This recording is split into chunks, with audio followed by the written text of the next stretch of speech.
झापा क्षेत्र नम्बर 2 अन्तर्गत अर्जुनधारा मतदान स्थल, जहाँ लगभग मतदान सकिने चरणमा छ। करिब 50% भन्दा बढी मत खसिसकेको छ यतिखेर आइपुग्दा हामी। यो 2 बजेपछिको समय हो।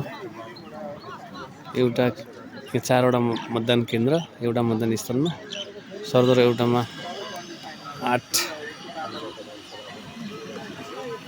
800 एउटा मतदान स्थलमा चाहिँ 8 चौको 32 3500 हाराहारीमा मतदाता रहेको अनुमान गरिएको छ। 50%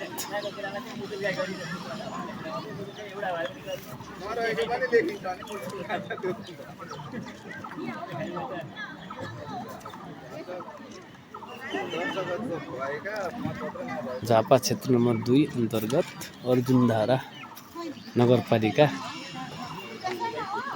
हैन, शनिश्चरी माध्यमिक विद्यालयको मतदान केन्द्र, शनिश्चरी माध्यमिक विद्यालय झापा।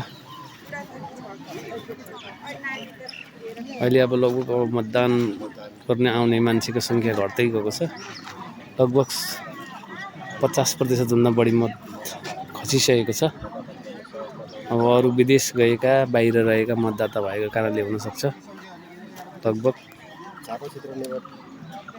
यस्तै छ।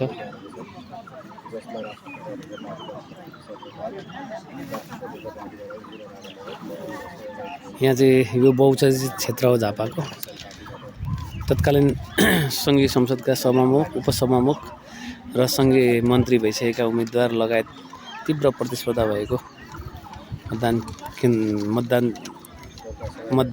मतदाताले मत हाल्ने क्षेत्र पनि हो।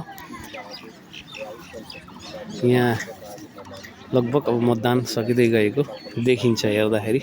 अब खाली छ। अघि 50% भन्दा बढी मत खसिसकेको छ।